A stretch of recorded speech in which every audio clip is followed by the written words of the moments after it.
여러분 안녕하십니까? 라디오 오늘 유한솔입니다. 더불어민주당이 추가 세수를 예측하지 못한 기획재정부를 강하게 비판하고 홍남기 부총리를 향해서 대국민 사과까지 요구했습니다. 초과 세수가 10조 원대 초반이라던 기재부의 애초 설명과 다르게 최종 규모가 19조 원이라는 것이 확인되면서 고강도 비판에 나선 건데요.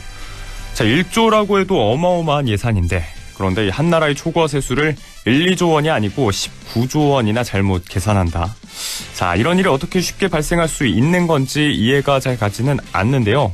홍 부총리는 세수 오차가 발생한 데 대해서는 사과하면서도 기재부가 일부러 세수 예측을 줄인 게 아니냐는 이 의혹에 대해서는 유감이라고 밝혔습니다. 자, 과연 기재부는 예산 갑질을 하고 있는 걸까요? 그렇다면 여간 큰일이 아닐 수 없겠습니다. 11월 17일 수요일 라디오 오늘 광고 듣고 시작합니다.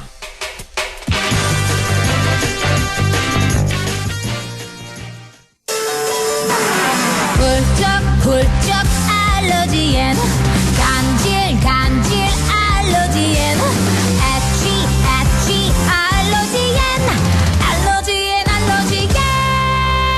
알러지엔 지르텍 약국에서 찾으세요. 유한양행 수입 한국UCB제약. 자동차 썬팅할 때 딱 불스원 썬팅 넘버원 불스원이다 불실한 썬팅 자외선 열차단도 딱 불스원 썬팅 썬팅도 역시 불스원 썬팅도 역시 불스원 썬팅. 예술 문의는 불스원 브라자닷컴. 창업은 역시 크린토피아. 창업 크린토피아. 세상에서 제일 가는 빨래빵 창업. 창업 크린토피아. 세상에서 제일 가는 빨래빵 창업. 11월 24일 크린토피아 창업 설명회가 열립니다. 지금 전화주세요. 1577-4560. 알았어 DBM 알았어 연금은 알았어 DBM 알았어 생애 주기별 은퇴 시점에 맞춰 알아서 투자해주는 연금펀드 한국투자 TDF 알아서 한국투자 신탁운용 펀드보스 등 별도 발생 원금 손실에 유의하시고 투자 전 상품 설명서 및 약관을 꼭 확인하세요. 내 차는 소중하니까 유리막 코팅도 한번 입혀주고 새 차는 디테일링 세차만, 그리고 아에르 프리미엄 에어컨 필터까지 극초미세먼지와 유해가스 저감에 항균 기능까지. 내 차는 공기도 달라야 한다. 내가 선택한 프리미엄 아에르 에어컨 필터. 네, 11월 17일 수요일 라디오 오늘 1부는요. 새로운 시각으로 지역의 문제를 함께 생각해보는 기회가 돼주고 있죠. 허승규의 청년생각, 안동 청년공감네트워크 허승규 대표와 함께하겠습니다. 자, 그리고 이어지는 2부 이슈 오늘은요. 영양 1월산에 최시영 동학교주 은신처 추정지가 발견됐다는 소식을 저희가 얼마 전에 보도해드렸는데요. 자, 영양문화원 향토사연구회 박원양 소장 연결해서 이 내용도 자세하게 한번 들어보겠습니다. 자, 이어서 오늘 수요일인데요. 인사이트 K 배종찬 연구소장과 함께 각종 설문조사의 결과로 우리 사회를 날카롭게 분석해보는 시간이죠. 배종찬의 리서치 오늘도 오늘 함께 하도록 하겠습니다. 자, 생방송으로 라디오 오늘 함께하지 못하신 분들께서는 유튜브를 통해서도 다시 들어보실 수가 있습니다. 많은 시청 바라겠습니다.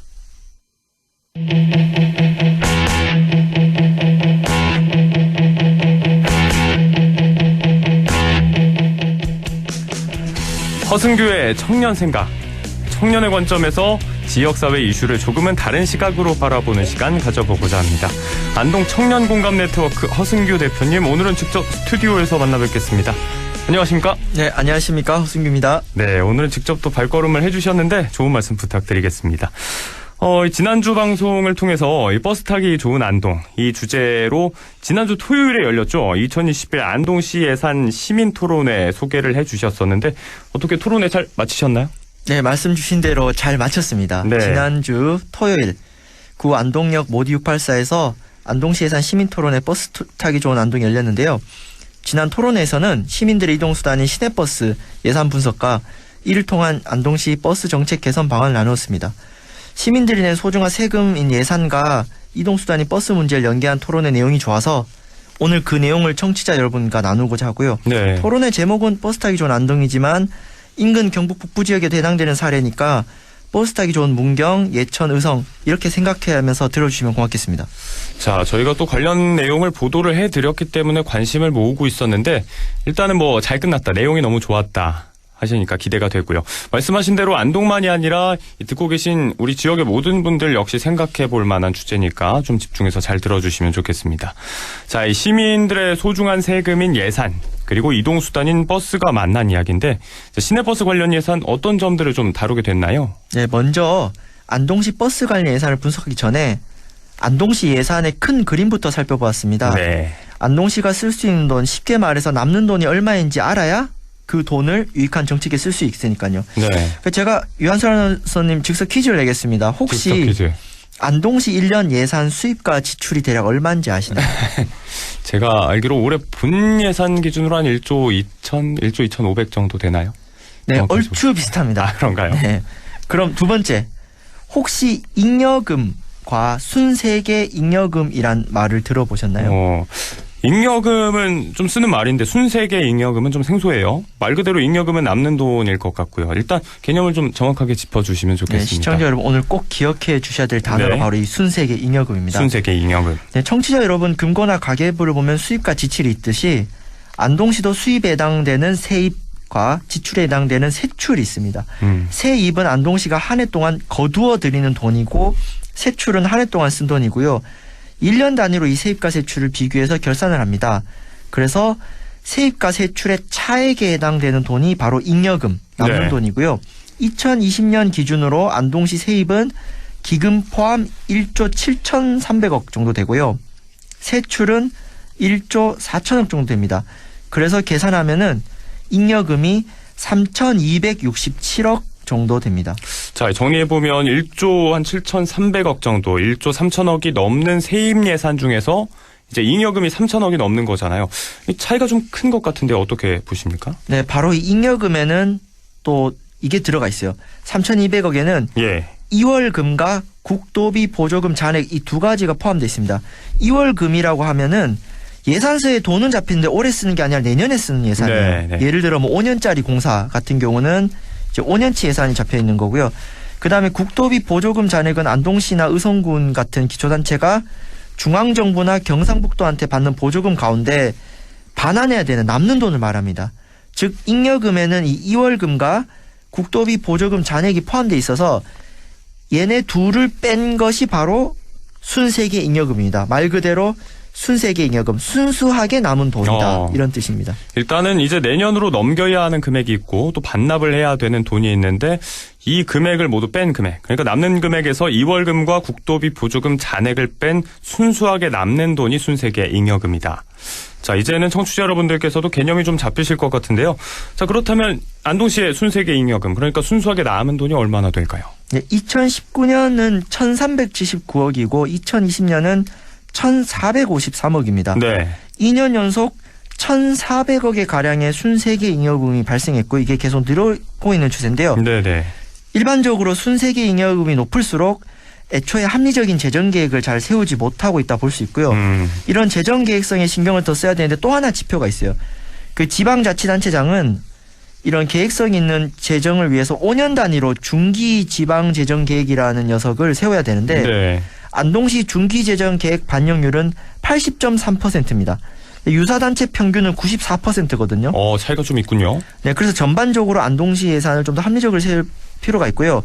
이 순세계 잉여금의 규모를 봤을 때 시민들에게 정말 필요한 정책을 추진할 여력이 어느 정도는 된다고 볼 수 있고요. 그래서 이러한 분석을 바탕으로 그렇다면 안동시에 이러한 정책을 해보자라고 토론회에 제안했습니다.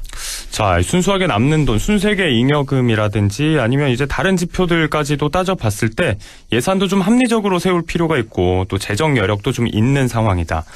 뭐 이 세금들을 방만하게 막 써도 안 되겠지만 써야 할 곳에는 돈을 또 적정하게 써야 될 것 같은데 자, 1,400억 원이 넘는다고 말씀을 해주셨잖아요. 이 금액을 시민들을 위해서 더 알차게 써야 할 것 같습니다. 자, 그렇다면 이 알차게 쓰기 위한 방법, 이 토론회에서는 어떤 정책들이 나왔는지 일단은 버스 예산과 관련된 이야기가 좀 주가 됐을 것 같은데요. 네, 지난주 라디오 오늘에서 왜 버스 예산이 중요한지, 버스에 투자하는 것은 비용보다 효용이 크다는 점을 좀 오랫동안 말씀드렸습니다. 그 지난주 못 들으신 분들 위해 간단히 요약하면은 네. 시내버스에 투자한 예산은 첫 번째 보편적 시민권, 자차로 이동할 수 있는 시민들의 권리라는 측면이 있고요.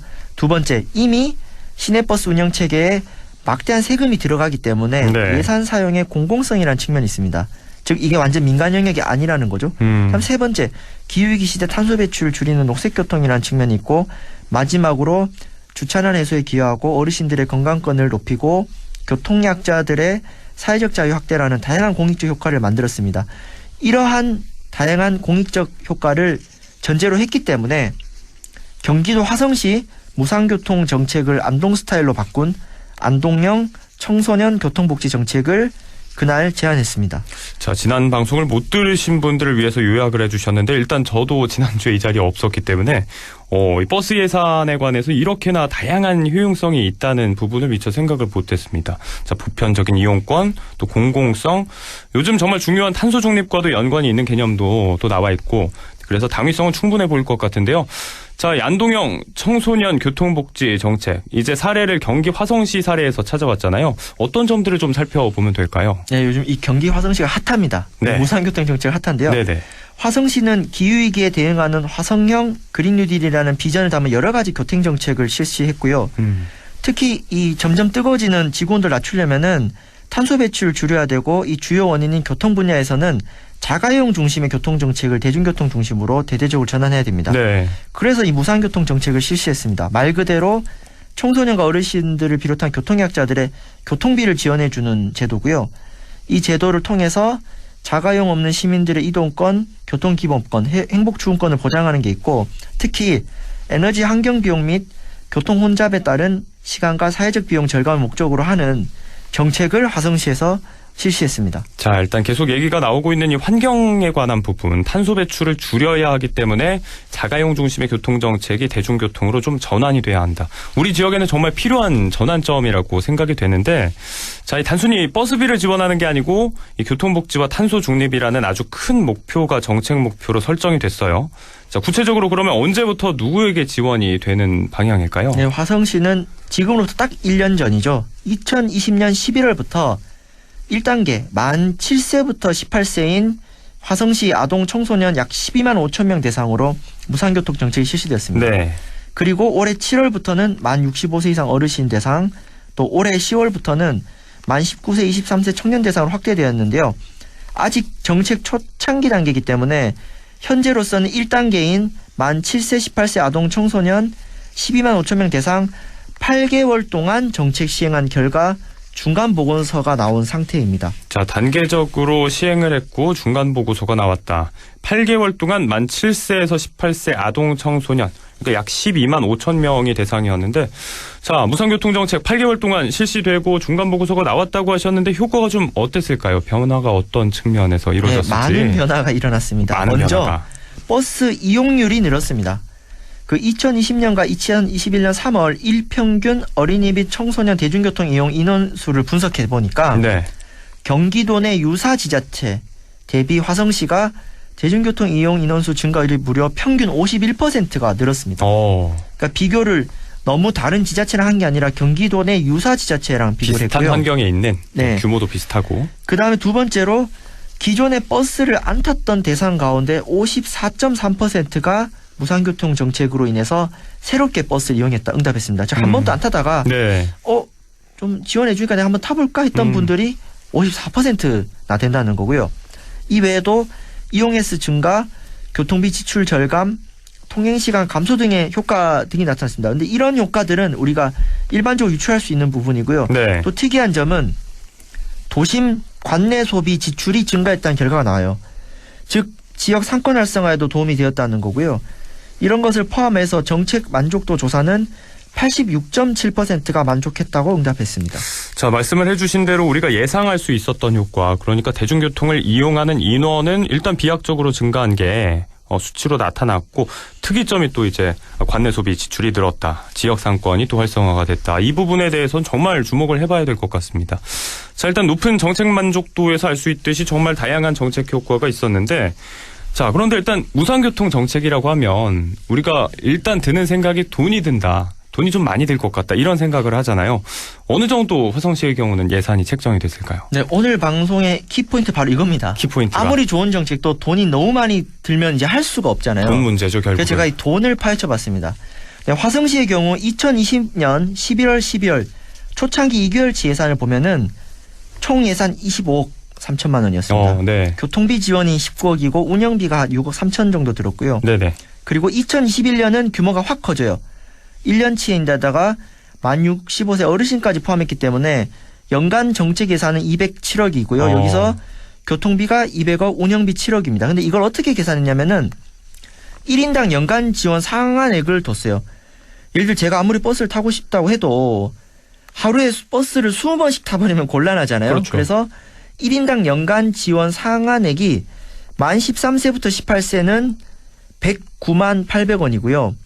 만 7세부터 12세 초등학생에 해당되는 친구들은 52만 5천 원 이렇게 1인당 계산을 해서 이 예산을 책정했습니다. 연간 상한액이 그 정도고. 자, 일단 금액이 뭐 적지 않게 들리긴 하지만 말 그대로 이건 최대치고 상한액이니까 실제로 모든 청소년이 뭐 하루에 뭐 20번씩 타지는 않을 거 아니겠습니까? 상한액만큼 쓰지 않았을 텐데 실제 지출은 좀 차이가 있죠. 얼마 정도였을까요? 네, 이게 매우 흥미롭습니다.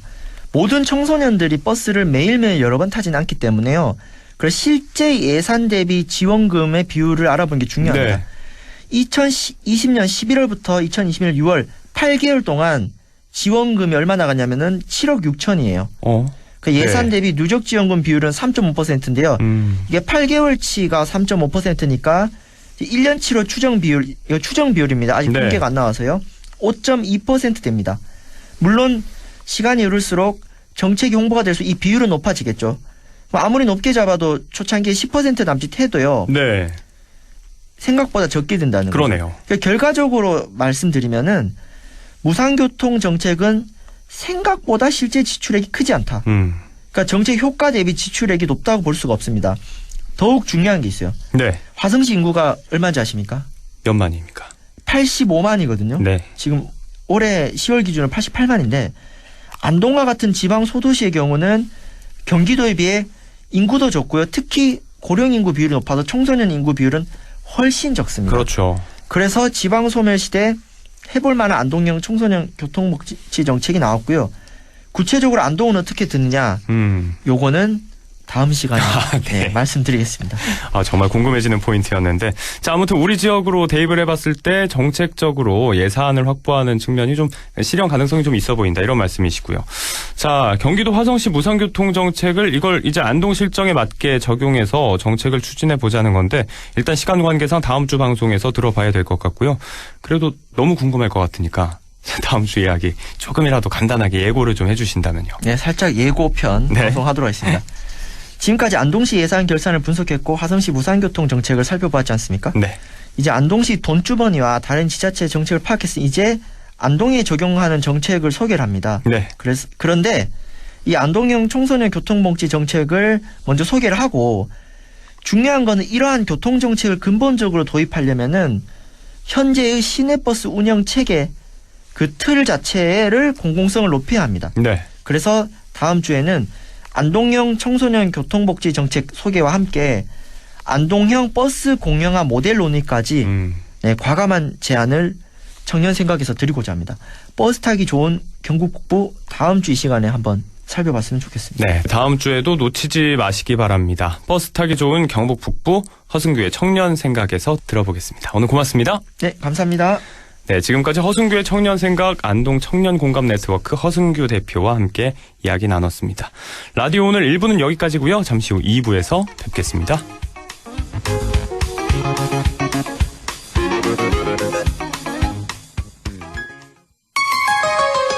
MBC 라디오 할인점보다 더 실속 있고 편의점보다 더 편리하게 살 수 있는 곳, 시장보다 더 정이 넘치고 백화점보다 더 품격 있는 곳, 이런 곳이 없을까요? 네, 우리 동네 우리 할인점 펀마트가 있습니다. 지난 25년간 항상 고객과 함께한 펀마트. 용상점, 자이점, 신용주점, 사천점에서 새롭게 고객님께 다가갑니다. 홈마트. 가구 살 땐 꼭 한번 가보자.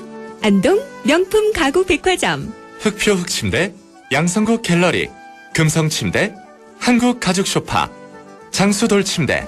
다양한 브랜드 가구를 한 곳에서 쇼핑할 수 있는 대형 가구 전시장. 안동 명품 가구 백화점. 어르신님 안녕하십니까, 기용아재입니다. 보청기 알아보시는 거 진짜 힘드시지?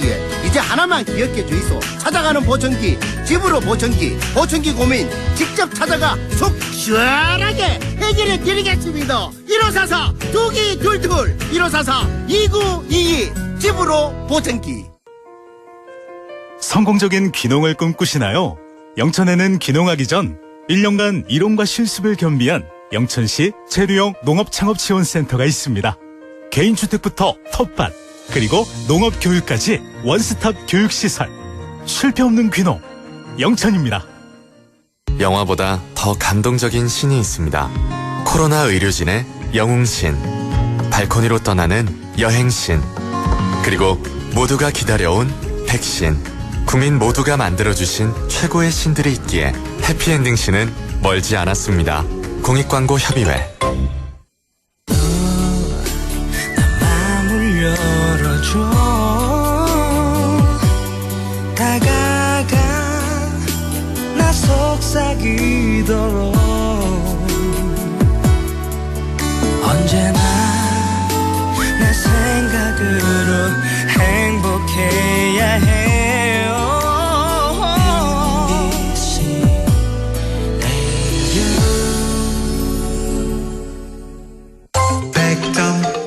MBC 라디오.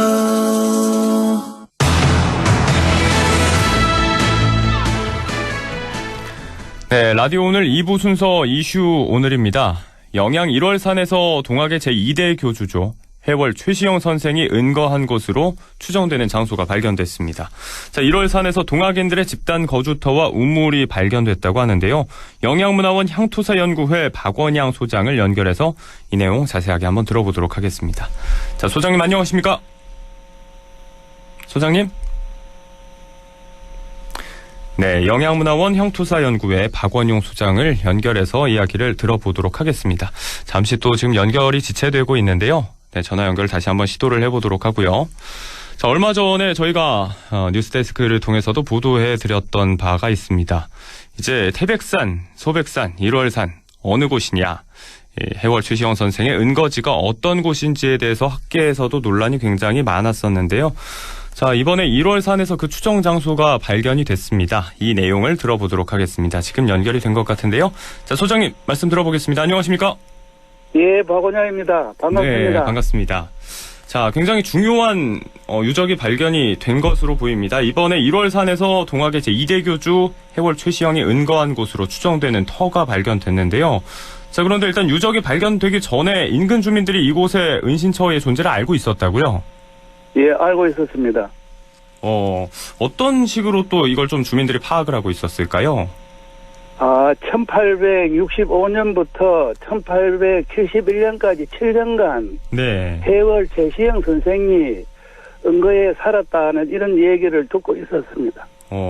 일단 저희도 보도를 통해서 뭐 선대로부터 이를테면 왜 증조 할아버지에게서부터 이쪽에 동학이 있었다, 동학당이 있었다 이런 이야기를 들었다는 주민의 인터뷰도 저희가 전해드렸었는데 이런 경우들이 좀 있었던 건가요? 지금 현재 영양 용화하고 그 오리동에 사는 사람들 60세 이상은 거의 다 알고 있었고, 네. 단 이제 행정을 하는 공무원들이나 이런 분들은 60세 이하잖아요. 그래 네. 잘 모르고 있다가 얼마 전에 이제 보도가 됨으로 해가지고 알게 됐다 이렇게 이해합니다. 아무래도 연세가 좀 있으신 오래 사셨던 주민들께서는 알고 있던 부분들이 있었는데 연배가 좀 되지 않은 공무원들은 아직 파악이 좀 힘들었다. 이제는 지역에서도 좀 대대적으로 이 부분들에 대해서 좀 공유가 되고 있는 것 같습니다. 정말 이런 내용들이 고증의 핵심적인 부분인데 1차 사료라고 해야 될까요? 일단 유적도 나왔고 증언들로도 좀 실체가 잡히고 있고요. 자, 이번에 발견된 해월 최시영 선생의 은신처라는 곳이 1월산에 어디쯤이고 또 구체적으로 어떤 흔적들이 남아있는 걸까요? 그 1월산은 해발 1219m 산인데요. 네. 영양군의 북쪽에 있습니다. 그런데 동쪽과 남쪽, 서쪽을 영양군이고 북쪽은 봉화군입니다. 네. 그리고 동쪽 면과 남쪽 면에 은거지가 있고 기도처가 있고 이렇습니다. 동쪽 면과 남쪽 면에 기도처와 은거지가 있었다. 그렇죠. 네. 그 지역에서 또 이제 우물이나 이런 것들도 발견이 됐고요. 우물도 있고 그 화전을 했던 농토 이런 것도 있고 뭐 여러 가지가 사람의 살아온 흔적이 많이 있습니다. 그러니까 단순히 이제 종교적인 뭐 기도하는 그런 곳이 곳만이 아니라 이제 주민들이 좀 오래도록 그럼 65년부터 71년까지면 거의 7년이니까 이렇게 긴 세월 동안 좀 생활의 터전을 일구고 살았던 흔적들이 존재한다 이런 말씀이신 거죠? 예. 네, 알겠습니다. 사실 이 질문을 먼저 드렸어야 하는데 본질적으로 동학이 무엇인지 왜 그래서 이런 은거지가 필요했고 이렇게 오랫동안 집거를 했는지 자, 잘 모르시는 분들을 위해서 동학이 어떤 거고 또 해월 최시영 선생이 어떤 분인지에 대해서도 좀 친절하게 설명을 좀 부탁드리겠습니다. 동학은 천도교의 옛 이름입니다. 그리고 그 양반과 천민, 상민이 없는 세상, 평등 세상을 만들어야 된다는 이런 그 신앙을 가지고 출발을 합니다. 네. 수은 최재우 선생이 시작을 했고 이세교주 해월 최시영 선생이 영양 1월산으로 이제 은거를 와서 포교도 하고 이렇게 했죠. 네. 이 천도교의 전신이다라고 말씀을 해주셨고 또 초대교주가 우리에게 익숙한 최재우 선생 자, 이름도 나왔는데 자, 해월 최시영 선생은 일회교주로서 좀 어떤 분이셨을까요? 어떤 활동과 네 그런 것들을 좀 저희가 좀 주목해서 보면 될까요? 포교 활동을 많이 하셨고 그 수원 최재우 선생이 그 사형되고 난 후에 동경대전이나 네. 용담요사 같은 그 책이 다 불태워지고 없어졌어요. 그런데 이것을 1월산에서 은거를 하면서 구설에 의해서 편집을 했는 곳입니다. 네네.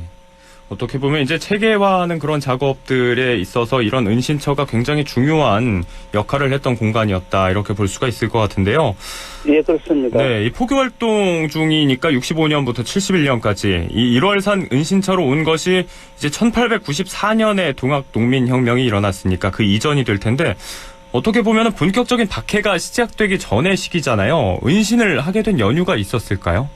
은신은 1월산은 여러 이제 종교가 들어와 있었어요. 그 우리 현전에 천주교 성지가 있고, 네. 저 찰당고려는 기독교 성지가 있고, 또 이러면 오리 앙꼬리라 그런 곳에는 구세군 번영타가 있고 이런 등으로 해서 1월산에 여러 종교가 들어왔거든요. 그리고 1월산이 영산으로서 하여튼 그 종교 활동이 그 왕성했는 곳입니다. 네.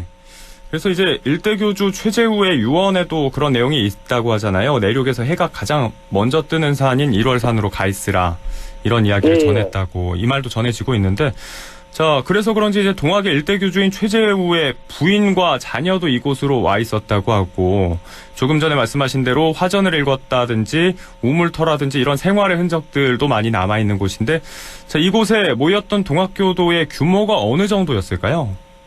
그 규모는 이제 그 조남지의 그 역사 기록이 있습니다. 포영상 교수가 써내는 기록에 보면은 네.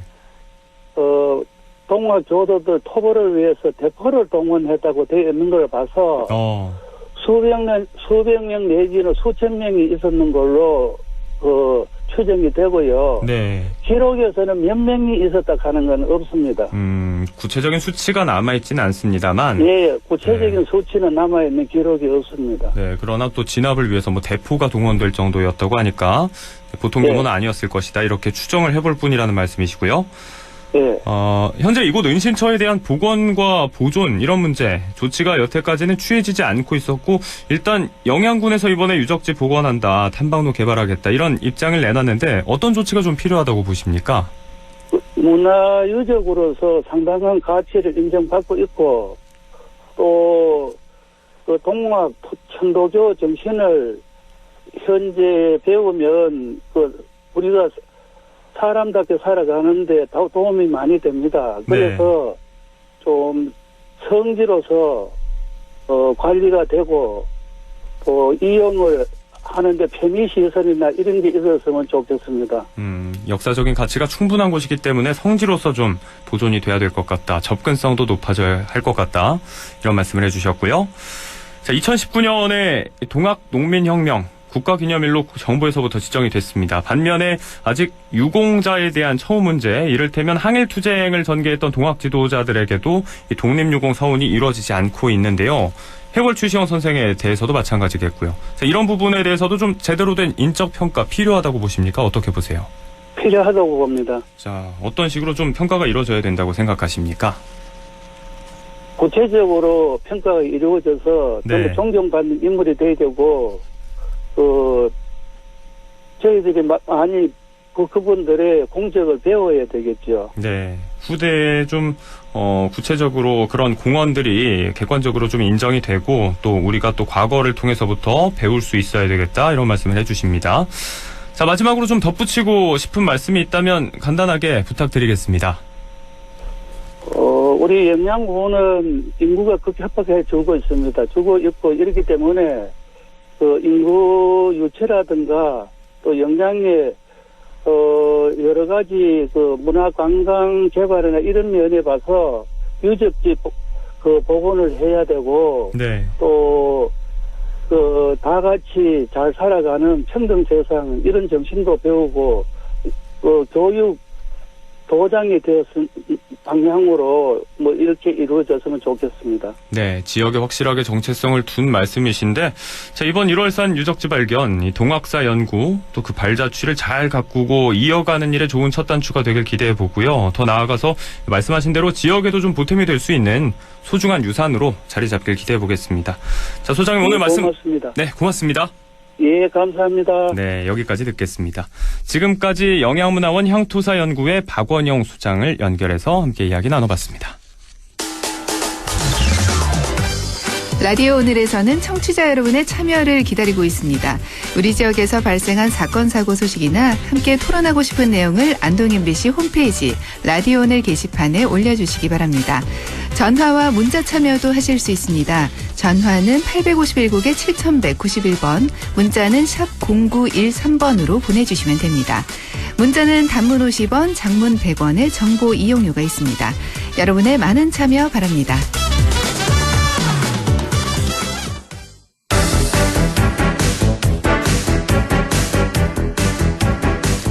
네, 라디오 오늘 2부 순서 리서치 오늘 인사이트 K 배종찬 연구소장과 함께합니다.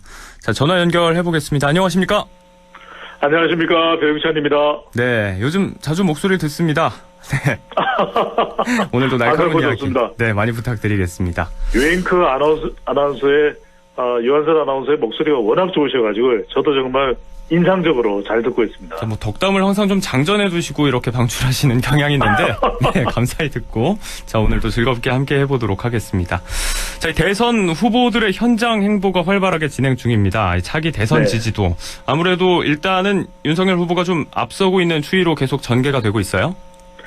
지지율 조사 결과를 바로 소개를 해드리겠습니다. 네. 지난 12일, 13일 실시된 조사 결과인데요. 한국사회여론연구소가 TBS의 의뢰를 받아서 실시한 조사이고 15일 월요일 발표됐습니다. 네. 자세한 사항은 중앙선거여론조사 심의위원회 홈페이지에서 확인 가능합니다. 윤석열 후보 45.6%, 이재명 후보 32.4%, 윤 후보가 이재명 후보를 13.2%포인트 앞서는 결과입니다. 네. 심상정 후보 4.9%, 안철수 후보 4%, 김동연 전 부총리 1.1%로 나타났는데 같은 조사 기간의 직전 조사보다 윤석열 후보의 지지율이 조금 더 올라갔습니다. 격차가 조금 더 벌어진 측면이 없잖아 있어 보입니다. 윤석열 후보, 네. 이재명 후보 간에. 다분히 윤석열 컨벤션 효과라고 봐야 되겠죠. 이 전당대회에서 국민의힘 최종 후보로 결정된 지 한 2주 정도가 지났는데 네. 그만큼 이게 정권 교체 여론이 높기 때문에 윤석열 후보의 지지율이 올라가는 컨벤션 효과. 요즘에 정말 말들을 잘 만들어내더라고요. 네네. 윤벤션이다. 이런 이야기까지도 나오는데 윤석열 컨벤션을 줄인 말로 보입니다. 윤벤션 그만큼 예, 윤석열 후보의 지지율 상승 추세가 높다고 볼 수 있는데 다른 어떤 이유보다도 물론 이제 전당대회를 거쳤기 때문에 많은 주목을 받았고 또 관심을 받았기 때문에 지지율이 올라간 이유도 있겠지만 무엇보다도 지금 정권 교체가 돼야 된다는 정권 교체 여론이 높은 것이 윤석열 후보 지지율이 올라간 가장 큰 이유로 볼 수 있겠습니다. 윤벤션 효과다. 컨벤션 효과가 네. 좀 지속되고 있다는 말씀해 주셨고 단순히 이것만으로 볼 수 없는 게 정권 교체에 대한 열망이 좀 높은 그런 관심들이 좀 반영이 되고 있다. 이렇게 정리를 해볼 수가 있을 것 같습니다. 자, 이게 네. 컨벤션 효과 얘기가 나와서 말인데 당 지지율 역시 국민의힘의 지지도가 좀 계속해서 높아요. 네, 경선의 그러니까요. 관심도도 높았고요. 네. 그런 가장 큰 이유는 정권 교체 여론은 그럼 왜 높을까? 국민의힘 지지율은 대체적으로 많은 여론조사에서 국민의힘이 대체적으로 높게 나오는 이유는 뭘까?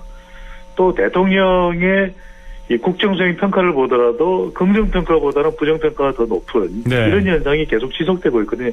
가장 큰 이유는 경, 부, 요라고 봐야 되겠죠. 경은 경제 상황입니다. 이 코로나 국면에서 자영업층을 비롯해서 어려워지신 분들이 많거든요. 네. 2030 세대도 그렇고 부 그러면은 우리 유엔크께서도 바로 눈치채실 거예요. 부하면 뭡니까? 부동산 아니겠습니까? 부동산이죠. 네. 그러니까 이 부동산 때문에 우리 안동을 비롯해서 영남, 대구, 경북에도 영향을 미치겠지만 서울에서 정권 교체 여론이 높게 나타나고 윤석열 후보의 지지율도 서울에서 높게 나타나요. 그리고 마지막으로 경부요 중에서 요는 뭡니까? 요 어떤 요소수죠. 곳에? 아, 요소수. 요소수입니다. 최근에 계속 지금 요소수를 주유소에서 넣는 것도 힘들다는 이야기가 계속 나오더라고요. 네네. 다른 무엇보다도 이런 민생 또 화물 차주분들처럼 이 실제 생활과 관련된 이슈들이 이 정권 교체 여론 또 대통령 지지율 또 정당 지지율에까지도 영향을 미친 것으로 보입니다. 네, 단순히 뭐 세계적인 물류 대란만이 아니고 정부의 좀 대처가 미흡했다는 이야기가 많이 나오고 있기 때문에 네. 이런 부분에 대해서 상징적으로 또 요소수도 한 가지 지금 판세를 들여다볼 수 있는 그런 글자로 또 꼽아서 말씀을 해주셨습니다.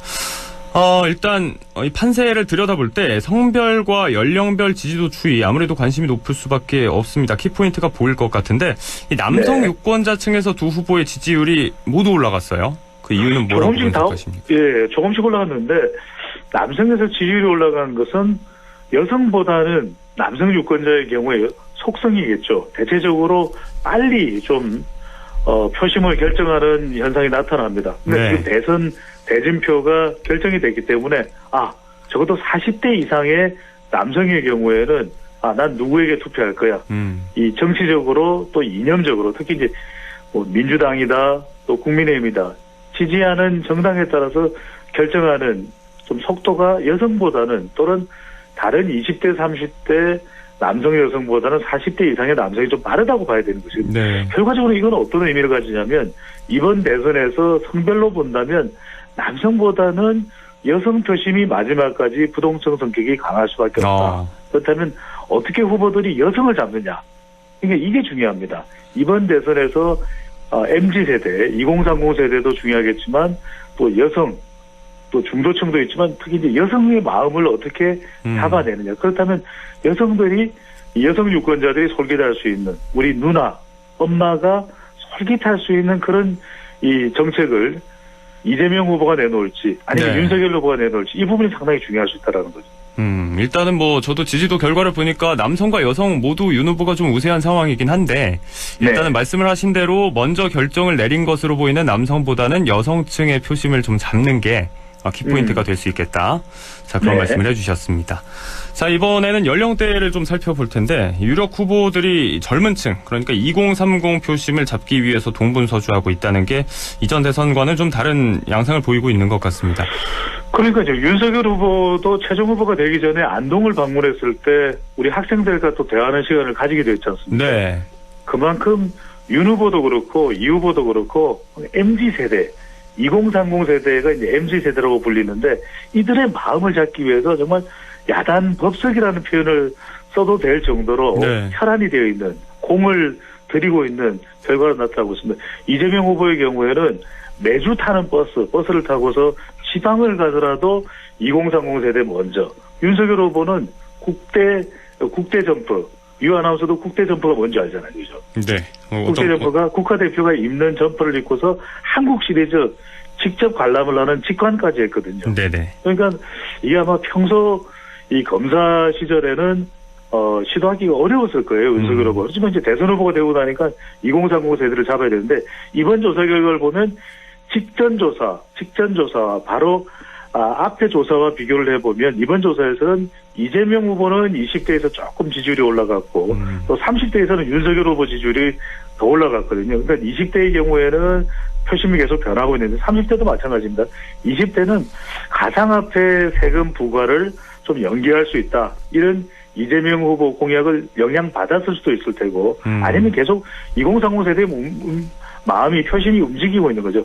30대의 경우에는 또 부동산 영향을 상대적으로 많이 받는데 네. 윤석열 후보가 최근에 이 종합부동산세 폐지를 하겠다. 물론 우리 안동하고는 또 큰 상관이 없다 하더라도 이 서울의 일부 지역에 또는 부산에 또는 대구의 일부 지역에만 영향 관계가 있다고 하더라도 이런 부동산 관련된 공약을 내세운 게 이 30대 지지율이 올라가는 원인일 수도 있는데 중요한 건 2030 세대의 마음은 계속 움직인다는 겁니다. 그만큼 이 선거 막판까지 움직일 수 있는 2030 세대의 마음을 어떻게 누가 더 많이 잡느냐가 상당히 중요한데 2030 세대가 왜 중요하냐면 전체 유권자의 한 3분의 1 정도 돼요. 네. 유한슬 아나운서도 MZ세대죠. 네, 저도 뭐 끝무렵이긴 하지만 여기에 속해 있긴 합니다. 네. 유한슬 아나운서의 마음을 잡는 것이 대선 후보들에게 중요한데 네네. 이게 과거에는 2030 세대의 표심이 주로 분산되는 경우들이 많았어요. 특정 후보에게만 가지 않는 2017년 대선에도 특정 후보에게만 20대 표심이 가지 않았습니다. 네. 그리고 또 대체적으로 40대 이상의 다른 연령대에 비하면은 투표율이 좀 낮은 편이었거든요. 그런데 지난해 총선 때는 여당이 직단적으로 2030 세대, MZ세대가 표를 몰아줬고 지난 4월 재보궐선거에서는 서울과 부산 2030 세대가 분노 표심이죠. 네. 더불어민주당에 실망한 표심이 국민의힘 쪽으로 갔고 6월에는 이 2030 MZ세대가 최초의 제1야당 30대 당대표를 만들어냈거든요. 그만큼 이 집단성 또 집단적으로 투표할 때의 파괴력 그리고 우리가 이렇게 힘이 있었네 효과성을 볼 때 그만큼 MZ세대의 힘이 그 어느 때보다도 강해졌다. 말하자면 이번 대선은 MZ세대 2030 세대가 결정하는데 뭐 들으시는 분들이 난 2030 세대가 아닌데 좀 서운해요. 다른 세대도 중요한데요. 특별히 이전에는 좀 소외당했잖아요. 2030 세대가 이번 대선에서는 특히 더 중요합니다. 네, 일단은 뭐 유권자 전체에서 차지하고 있는 비율도 높고 이전보다 그 정치적인 효능감도 많이 느껴보기 시작한 세대이기 때문에 자꾸 갈대처럼 흔들리는 2030의 마음을 잡는 게 중요할 것 같다. 두 후보도 지금 광폭 행보를 벌이고 있는 와중에 또 2030을 계속해서 공략하기 위해서 그런 모습들을 보여주고 있는데 자 선거 막판까지도 좀 관심을 많이 모을 것 같습니다. 자 그리고 뭐 다른 세대는 좀 소외될 수 있을 것 같아서 서운할 수 있을 것 같다 이런 말씀도 해주셨는데 좀 눈여겨봐야 될 다른 세대가 있다면요. 다른 세대 중에서는 40대는 이재명 후보가 대체적으로 우세하고 안동 출신이죠. 네. 또 60대, 70대 이상은 보수 성향이 강한 연령대이기 때문에 윤석열 후보가 대체적으로 우세하거든요. 자, MZ세대만 있느냐? 아니다. 50대가 있습니다. 50대가 왜 중요하냐면 50대 중반에서 진보와 보수가 나누어지는 분수령이 되거든요. 네. 이 연령대가 10살 단위로 유권자를 구분할 때, 자, 20대, 30대, 40대, 50대, 이렇게 나눌 때 가장 유권자 비율이 많은 세대가 50대입니다. 그러다 보니까 지금 50대 쪽은 좀 관심이 덜 기울어지고 있는데 50대가 팽팽한 만큼 MZ세대 잡기가 쉽지가 않거든요. 네. 과연 이 50대를 윤석열 후보냐 아니면 이재명 후보냐. 역대 대선에서도 50대의 마음을 잡는 후보가 당선에 더 가까워진 만큼 자 MZ세대가 아니라 50대가 이번 대선에서도 눈여겨봐야 될 아주 중요한 연령대일 수 있습니다. 제가 이런 말씀은 안 드리려고 그랬는데 네네. 지금 선거 분석을 해드리는 제가 50대입니다. 또 이제 배종찬 소장님의 또 마음을 잡는 게 제 마음을 잡는 거 이상으로 중요할 수도 있을 것 같다 싶은 생각이 듭니다. 자, 아무래도 실제로 지지율도 비등비등하기 때문에 또 대선에 또 미니 축소판이 되지 않을까 싶은 생각이 들고요. 자, 이 질문 드리면서 마치고 싶은데요. 이 주목해야 될 조사 결과 우리 사회에서 차별이 가장 심한 영역을 물어봤는데 일단은 빈부격차가 가장 높게 나왔어요. 이 조사 결과를 꼭 강조드리고 싶은 것이 이번 조사에서 우리 사회에서 차별이 가장 심한 영역, 빈부 차별이 32.8%로 가장 높았습니다. 그만큼 네. 경제적으로 힘들다는 겁니다. MZ세대가 왜 저렇게 정말 이 후보자들이 마음을 얻기 위해서 치열한 이 접전을 또 행보를 보이냐 하면은 그건 MZ세대가 그만큼 경제적인 타격이 크기 때문이거든요. 네. 빈부차별. 그 다음으로 차별이 심하게 발생한 분야가 정규직, 비정규직. 그리고 남녀 간의 차별도 있겠지만 지역 차별도 있습니다. 네. 부산, 대구, 경북. 이런 이 국민들의 모든 목소리를 누가 잘 드러내고 만족시킬 수 있는 정책, 비전, 공약을 내놓느냐. 그래서 할 수 있는 사람이 바로 다음 대통령입니다. 네. 자, 굉장히 흥미로운 주제까지 다뤄본 이번 TBS 여론조사 결과 중심으로 살펴봤고요. 자, 얼마 남지 않은 대선 계속해서 이 판세를 들여다볼 기회를 또 갖도록 하시죠. 네, 오늘 말씀 네. 고맙습니다. 감사합니다. 네, 지금까지 리서치 오늘 인사이트 K 배종찬 연구소장과 함께 했습니다.